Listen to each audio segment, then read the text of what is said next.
Hello, everybody. Guess what? It's time for another pop-up book club from A Mighty Blaze. I am Jenna Blum. I'm the co-founder. I'm here with Tom Shampoo, who is our tech guru, and Margaret Pinard, who is also our tech guru and festival outreach director. And tonight I am very shiny for no reason.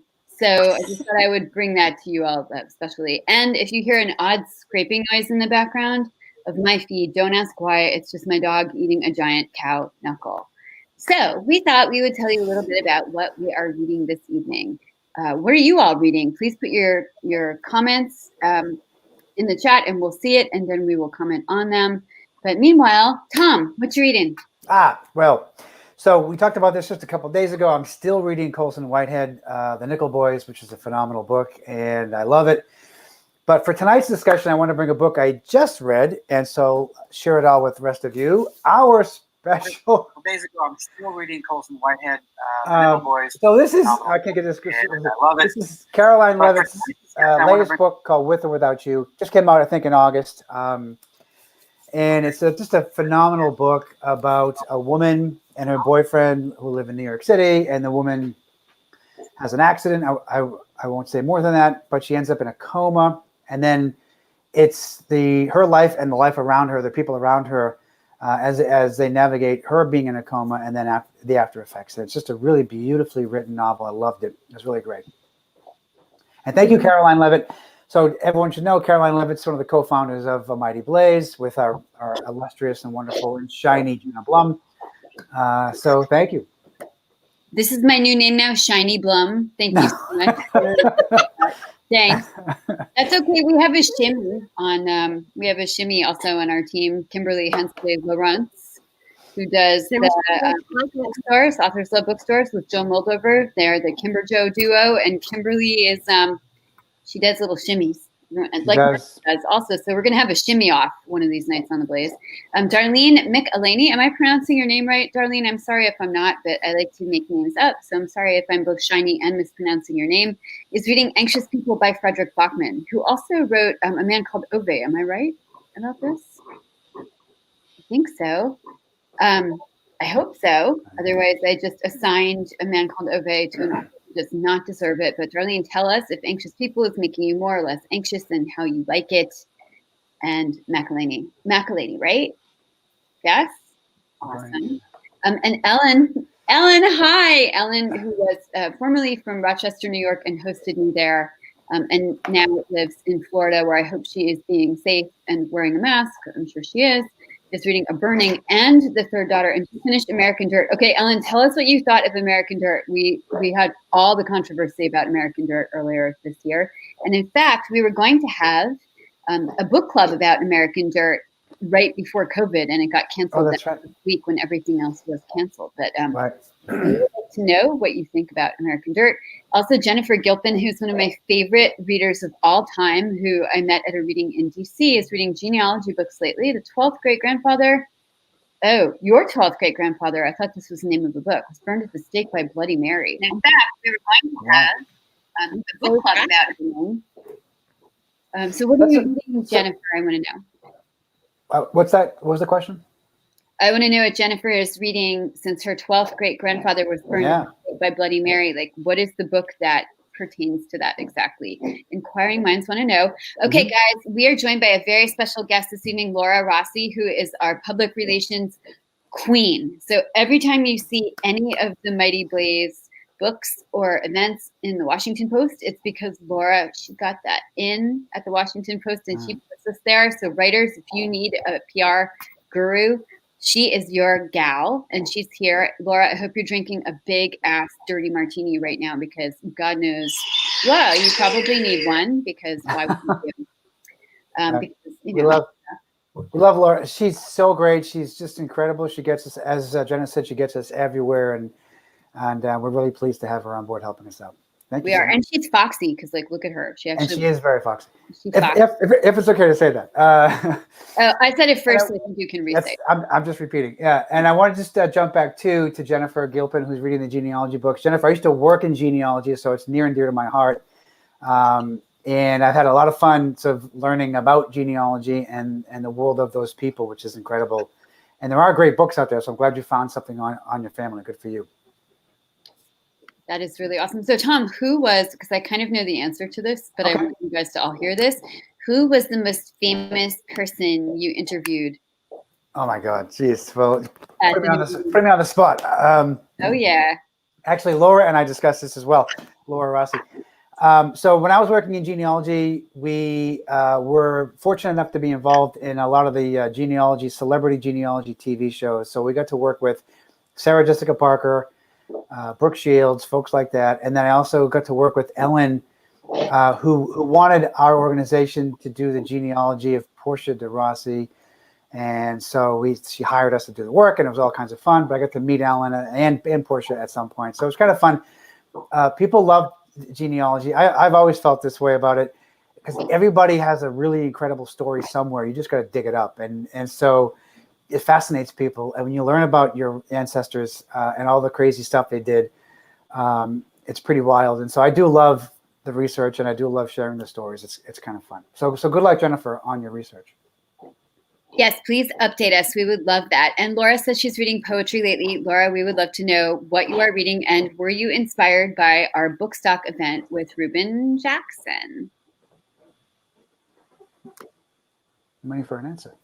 I know. It's kind of funny, guys. We're still learning the technology, so we ask questions like we expect you to answer immediately, but So Jennifer has a comment that she met Megan Smoleniak twice, and I want to say, and so I know Megan too. I knew her when I was working. Megan's one of those few people that has the same last name twice. Megan Smoleniak. What? That's crazy. But she's great. She's a researcher for hire. She's fantastic. Yeah. So amazing. I want to know if Ellen is as nice. That makes her sound like a gunslinger. I love it. Read that again. No, I said that makes her sound like a gunslinger, researcher for hire. It does. You're right. That should be her poster. That should be her business card. Right? Oh my gosh, you guys! Anissa is in the house. Anissa is here. Yay! I'm always so. It's always a good day when Anissa is here. Thank you. Thank you for being here. Anissa is at all our events. I might have told her that we were having a pop-up book club. I might have let that slip a little bit, just because she's like one of our very special readers. So thank you for being here. Laura says she's reading Reuben Jackson's poetry because we had a fabulous Bookstock event that the Blaze helped Bookstock put online.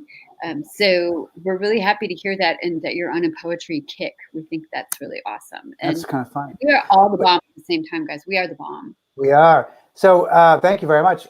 Yeah, on Reuben Jackson, again, as Jenna said, he was on an event up in Vermont, Bookstock it was called, a couple of weeks ago. And he read some of his poetry as a part of the event live. And it was really mesmerizing. It was incredible to hear him sort of read his own poetry, but in this incredible way. He just has a great cadence to his voice, a great voice. It's low, and anyway. So I like that event. It was a fun event. Okay, so did I do better now? I hope. I feel like we're like intimate because I see you every day. And I told you guys I have a special gift for mispronouncing names. It's like my thing. So, I'm really interested also that Ellen really liked American Dirt and didn't know about the controversy until she finished it. The controversy until she finished it. So, Ellen, if you had known about the controversy before American Dirt, would you have still read it? That is the question on the board. Margaret, what are you reading? So again, we're passing on from our Saturday reads to new ones. We've got Reschool Yourself, Hood Feminism, and North and South. So social issues in different centuries. Do you have a preference? Which one do you like better? They're vastly different. I'm doing one in the morning and one at night so my brain doesn't explode. They're both really good though. How are you guys how are you finding time to read right now, considering that I am like texting you and emailing you and calling you at all hours of the night to help with Blaze stuff? Like how do you even get time to read? I did not actually on Saturday. That's the first day I can remember not reading anything for like months, years. I can't remember a day when that happened before. So I actually put up an Instagram post about it because I was like, I didn't read today. I'm going to bed. That's weird. No. I hope that wasn't my fault because we were so busy. Anissa said the controversy about American Dirt made her, wait, where is this? Made you want to read the book even more. That's actually great for the author. I feel that, we're also worried that we might inadvertently stir a pot with something that we write. But to know that people read it because of that pot stirring, like that reassures me greatly. So now I'm going to write something like really controversial, which normally I would not have ever attempted. Walk that line. Right? Henry. Yeah, can you guys hear Henry eating his bone? It's so noisy. It's like an car in here. He's a happy dog. He's happy. He's been working on this cow knuckle for like all day, and it's like boom, because he'll drop it on the floor. He's a happy boy. Mm-hmm. Happy ham. Oh, I had a question for you guys too. Well, I'm gonna do. I'm still reading this book. I need to figure out how to do this on my screen. I'm still reading Union because we have these guys on tomorrow on Thoughtful Bro at 2, and they're a Democrat and a Republican on a road trip at a search for common ground. So these guys actually exist. They like really are real people, and I stalked them on Twitter. It's Jordan Blashak, whose name I know I'm mispronouncing, and Christopher Huff, also mispronouncing. One is conservative, one is not liberal, and I stalked them on Twitter and said, hey, would you guys like to come on A Mighty Blaze, because I'm interested in doing sort of political books as a run-up to the event. But I love the fact that these guys like actually did get in a car together, even though they're from like super different backgrounds in terms of ideology and demographics, and like drove across the country asking each other like, why do you think this, and why do you think this? And maybe if we could all get into a car with each other, we would be able to figure that out. Maybe waiting until after November 3rd might be a good idea. So anyway, I'm so excited to have them on tomorrow and to hear what they have to say, and whether they're still actually speaking. Maybe there will be a rumble that is going to be like the shimmy off that Margaret and Kimberly are going to have. So, and I want to say, I'm not sure if she's on, but here's the book that's up next for me. I am so bad with this. This is called The Windchill Factor. I know nothing about it. I have not read it. I do not even buy it. It came to me from a reader named Peggy Blumenthal, whom Ellen knows because I met Peggy in Rochester, New York, doing an event there.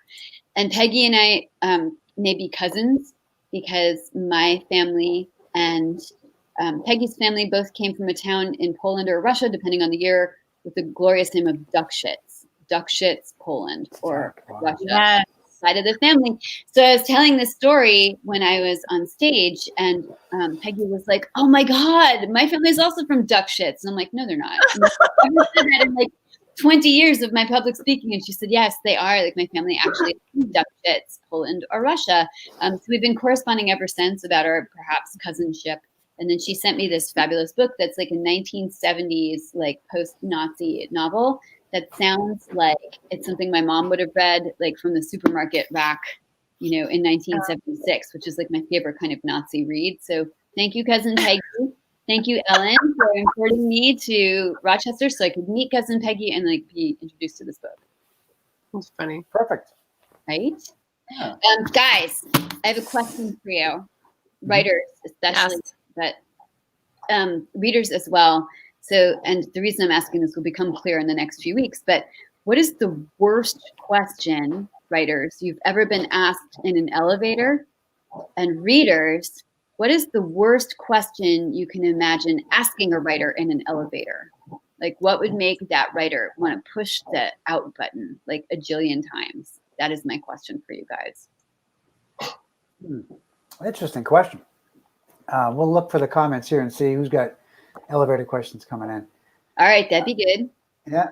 And Jennifer, if you could just get in, an elevator and ask writers obnoxious questions, like what would you ask? This is what I need to know. Like, what do you think would make a writer's hair turn white? Do you have one? Actually, for you, Jenna, do you have one that you either received or gave? Is there anything that pops to mind for you? Okay, so I'll tell you the reason. You'll know there is a reason. You want to wait and hold on to that one? Question, but one of the inspirations for the thing I'm going to do based on your answers is that I was once in an elevator with Cheryl Strayed at the Book Expo of America, and it was here in Boston, And I got in an elevator, and there's Cheryl, and she's like one of the few writers you might recognize on sight, right? Like Cheryl Strayed, Stephen King. You know, there's some people who are just like so famous. You're like, oh my God, you're Cheryl Strayed. So of course I'm there, like I'm going to a panel, so I'm all dressed up. Cheryl also is all dressed up, and I'm sure she's thinking, please don't let this woman ask me a question. Please don't, like, just let me go downstairs and get some coffee, go to my panel. So of course I was like, hi. Are you Cheryl Strayed? I know you are. You look just like Cheryl Strayed. You must be Cheryl Strayed. Are you Cheryl Strayed? And she was so kind and about me, you know, ambushing her and like pushing her into the corner of the elevator. And she said, I actually am. I am Cheryl Strayed. And I was like, you're my favorite person in the whole world. I was like, your book changed my life. And she was like really nice about it. And then the doors went ding and opened, and she burst out of the elevator. But she was very gracious about it. So I guess, you know, that's not the worst question I could imagine asking. But I think that like most writers in an elevator, like, please don't ask me a question like, are you somebody? Like, you look like you're somebody. Are you somebody? No, you're not anybody. No, never mind. Or can I give you my book to give to your agent or your editor? Like, I wrote a book too, and it's about parakeets, and they're all dressed in little costumes, and here it is. And let me show you the photos on my phone. Like, this would be like the nightmare, I think. Yeah. And then the aliens come down, and then the parakeets, you know, get involved. And oh my God, this is my favorite. Anissa, yes. Why have you misspelled words in your books? You know, somebody would ask me that and be like, ding, ding, down button, ding, ding, ding. I'm kidding. Oh, this is my floor. I have to go. Bye. Right? Okay. So Jennifer always wants to go to dinner with authors she loves. What would you ask? Like, what would be the number one question that you would ask? And I love this. That I know that Jennifer met Pam Jenoff, who is amazing, who I call the little general, because she writes a book a year at least. And it's because she gets up at 5 a.m. to work before she sends her twins and her older child off to school, and then goes to teach at Rutgers Law School. So she maintains this sort of Marshall schedule that I'm very impressed by. Wow. And she's so lovely. She's like this little sparrow with a huge intellect. So. Does she have a whistle? Yeah, and if you were in the elevator with her, you could ask her that. You could be like, "Hey, Pam, do you have a whistle to like keep us all in line, like the Von Liesel, Exactly. Frederick." Oh, God. I think, but Totally. so for me, I guess the question is, you know, unless you're at a writers' conference and you know writers are there, if you're just at a hotel somewhere, I think most writers would be shocked to be recognized by just an average person, I would guess. Right? Yeah, I think Yeah. so. I mean, first of all, who really looks like her author photo? Like nobody. And Yeah, you don't look like this because you're not all looking shiny in your author photo. You don't look like the Tin Man. Oh, Pam is proud of her nickname, the General. Good, because I gave that to her, so I'm really happy about that. But she should be proud of it. She earned it. She earned her nickname. I don't know. So I did. Start like I did see Malcolm Gladwell in a hotel one time. I didn't ask any questions because he was talking with somebody else. But that's a person that you also recognize right away. I mean, you can't ignore or overlook Malcolm Gladwell. He's just got this crazy head of hair, and he's just he's a very unique person. Do you wish you had asked him a question? I probably would have, but he was in the middle of a conversation with somebody else, like a deep one-to-one thing. And so, but I mean, yeah, there's a couple of questions I might have asked him. He's just one of those guys that has an amazing mind, I think, and probably would have an hour-long answer to give you on any question that you asked him. So we'll I'm surprised you didn't elbow your way into the conversation he was having to be like, hey, Malcolm Gladwell, I have a question for you. You got it. Blank. I love it. Okay, so the questions are coming in. Like, I love Anissa's questions. Like, over dinner, these are great questions to ask because you have time to answer them. But I feel like, so Jennifer's questions, what do you have for breakfast? That actually is not a bad question to get in an elevator. I would be like, I have coffee for breakfast, and also people who misspell words. I eat them alive. I eat them. People who I found out in Sarah DeVello's interview last week that Dean Koontz never has lunch. He sits down and writes all day and skips lunch. And I'm like, nope, not worth it. Right? I know, you're Dean Koontz, but you could have had a sandwich. So what up with that? I mean, honestly, I do eat coffee for breakfast, drink coffee for breakfast. Sometimes I eat breakfast because people tell me otherwise I become abusive. If I have low blood sugar, it doesn't feel like that to me. But I try to eat something. But I do forget to have lunch. I had no lunch today, but I always have dinner. Like even if it's like midnight, I have dinner because that's like my time when I get to eat and read and relax. And Mary, hi Mary. Mary is our newest blazer. We're so happy to have Mary. Mary, will you be a blazer with us and get in the elevator with me, please? Ask questions. Right. So we can do a variation on the question, which is which author, how about living or dead, would you most like to have dinner with? So we could do that as well. Let's do that tomorrow night. Oh, yep. We're having a book club tomorrow night. But we didn't say tomorrow night. No one said tomorrow night. You didn't say tomorrow night. Wait, we're not doing it tomorrow night. Oh. These aren't the droids you're looking for. I was trying to get a little mind though, man. All right, guys, we can get back tomorrow night. We're going to ask some more questions. The question on the table for tomorrow night is if you were going to have dinner with any author, living or dead, and what would you ask? I mean, preferably they would be, spiffed up a little bit if they were dead, so they wouldn't be like a stinky corpse at the dinner table. Right.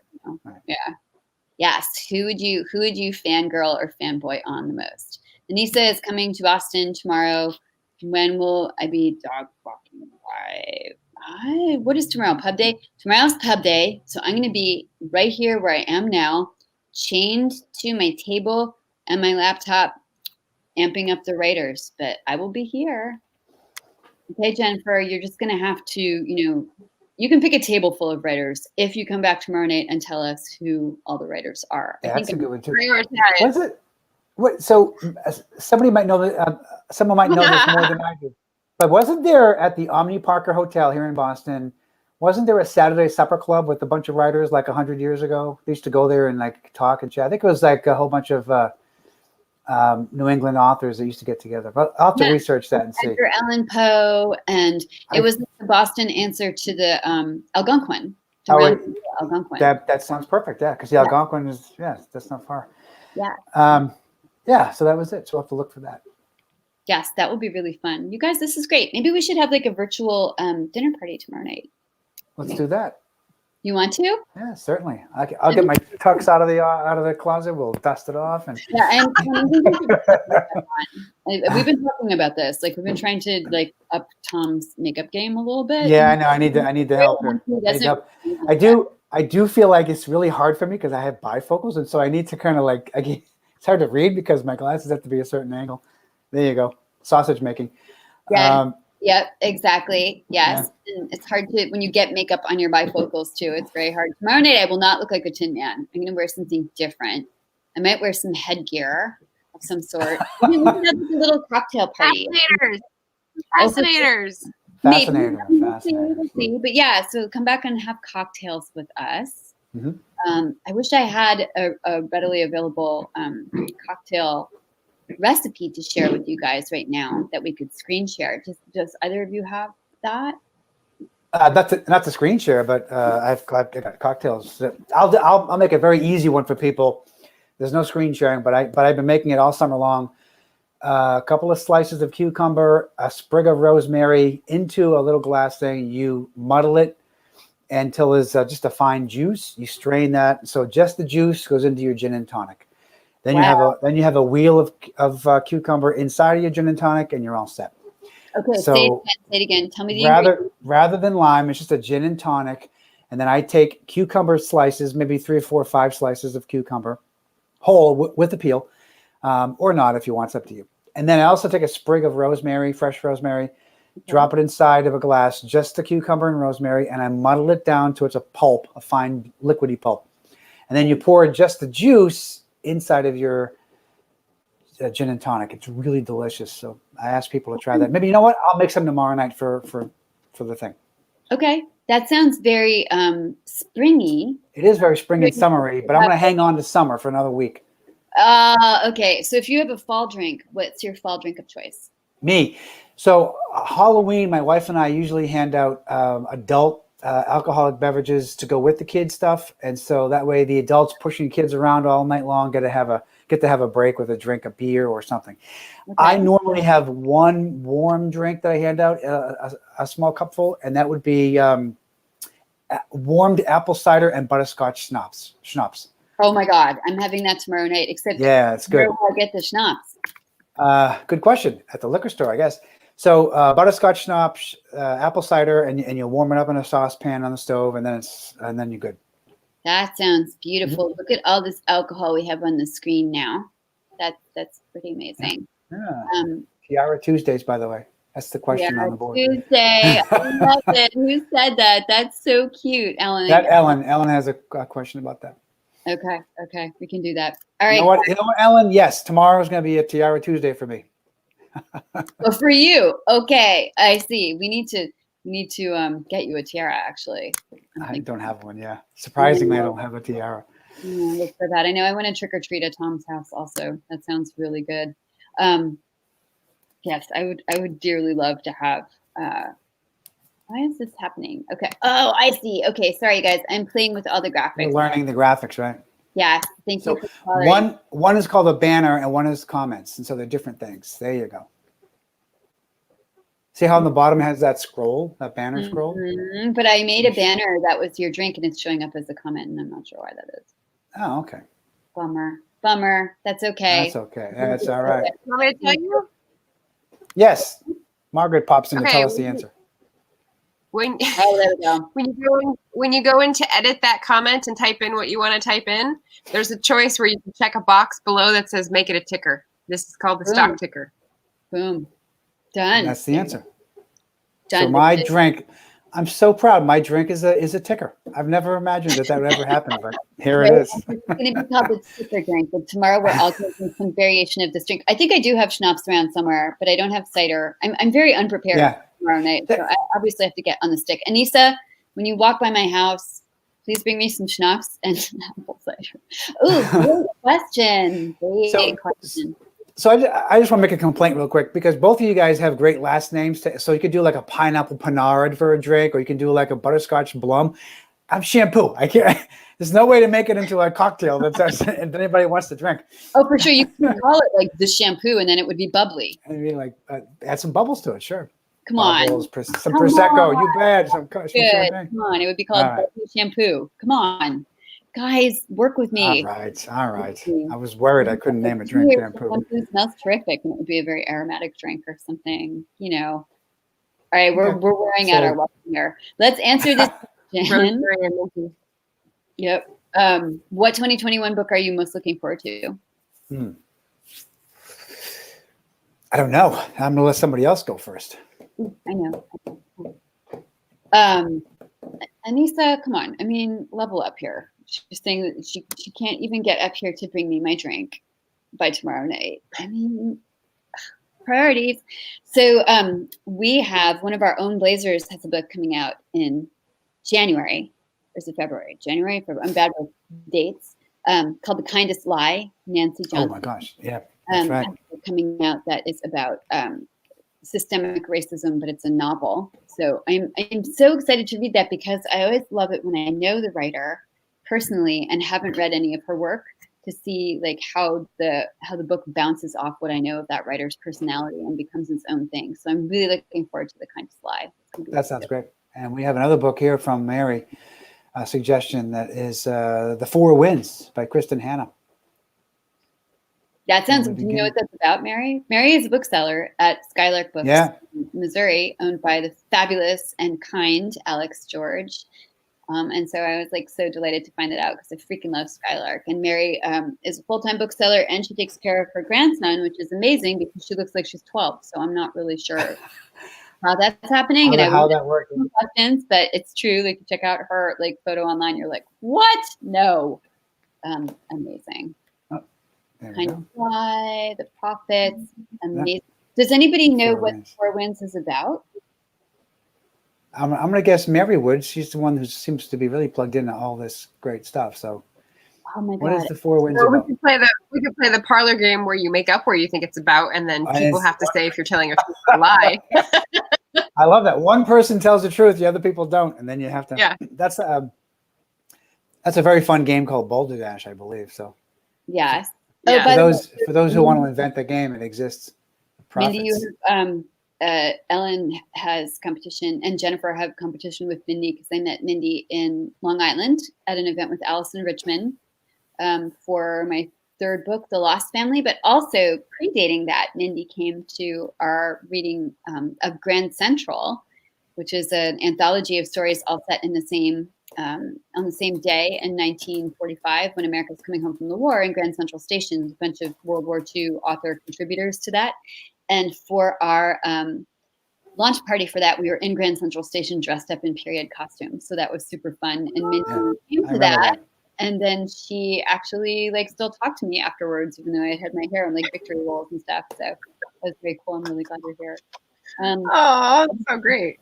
Yeah, it was super fun. It was super fun. Patty Callahan Henry is amazing. She's super amazing as a person. She's a great supporter of other authors. She writes really accessible and compulsive reading historical fiction. So you guys are throwing out some great suggestions. The Fust Bowl. Did you guys know the Four Winds is about the Fust Bowl? The what bowl? The Dust Bowl. No, Dust Bowl. That'll be really good. It'll be like preparation for where we're headed because we've got the Depression and then we've got environmental collapse. So it'll be like a good primer. All right, it's about the Fust Bowl. I mean, Come on now. Knew about the Fust Bowl, and now I'm really sad. But thanks, Mary, for busting. I think that I got a Fuss Bowl for my wedding as a gift one time, but I'm not 100% sure. I thought that was what they play on February on TV for Sport Ball. The Fuss Bowl. Sure, that sounds even better. Welcome to the Sport Ball Championship. I don't know. All right, Mindy. When we figure out how to screen share, we'll share the pictures from Grand Central. They were pretty amazing. Yeah, that'd be fun tomorrow. Yeah. Beautiful pictures. I mean, you were all decked out beautifully. I remember those pictures very well. They were really fun. I even put makeup on Pam Jenoff when she doesn't wear makeup. I like chased her down in the corner of the hotel stairway with my makeup brushes, and I'm like, "We can put lipstick on you, General." This is so awesome. Robin was talking. So Robin Hominoff, actually, she's having an event on, I believe, October 18th or 19th. It should be on the Mighty Blaze Facebook page this evening. That is a benefit for vanquishing breast cancer. So definitely go and check that out, guys. Robin does so many feel-good and pro bono events. And we imagine that she was talking with Fiona Davis, right, who has a new book out called Lions of Fifth Avenue. And so like everybody should get on that. All you historical readers, fiction readers, I'm sure you read it already. I'm actually very excited to read about the Fust Bowl. It's like one of my favorite historical. Well, is it a bowl made of fustian? Because that is a word. It's a fustian bargain that I just made like with myself. Beautiful pun of the night. Nice. Well done. Woo, woo. I win the pun battle. No, but I am like, it's one of my favorite eras, and I know people who live. Thank you, Anissa. Oh my God, I'm so bad that I didn't know this. So this is Robin's fundraiser. Is October 18th on her Facebook page, which is Reading with Robin. So I'm just going to grab this from the comments and post it while you guys chat. Okay, good. Yeah. Wait, is Robin here? That would be so amazing. So Jennifer. No, sorry, go ahead, Tom. I was going to ask you what I think that you'll ask. So go ahead. What was I going to ask? Jennifer. Sorry. Yes, so the question is, would I ever consider doing another book like Grand Central? I actually had talked about this really briefly with another amazing supporter of authors, Andrea Peskind-Katz, who came up with this idea that a bunch of us could do. It would have been like a bunch of Jewish American female authors like me and Pam and Allison Richmond, even though I'm a bad half-Jew and never remember the holidays, but writing about the same resort in the Catskills. So it would be like the Marvelous Mrs. Maisel, but with authors contributing to an anthology. And I thought it would be such a fun idea. But the problem is, like, it took me a whole summer to write my story for Grand Central. And even though it actually generated my third book, so that was great, I'm not sure that I would do that now because I have other books that I'm considering writing and I don't want it to get blown out of the water. But I think they're such great ideas. And if you guys have them, have more ideas, please let us know because we would totally love. Aren't you writing a book about parakeets all dressed up? Or no? Is that not happening? I mean, it will if I can, if I can get another writer who I meet in an elevator to pass it to their agent, because my agent has refused to do that. So I'm going to need to find a new, the parakeet agent. All right. Yeah, the parakeet agent sounds like a great title. It does. Okay, so who is going to put up what we're doing tomorrow night? The questions for tomorrow night. One last time. We can post that. Questions for tomorrow night? Yes, please.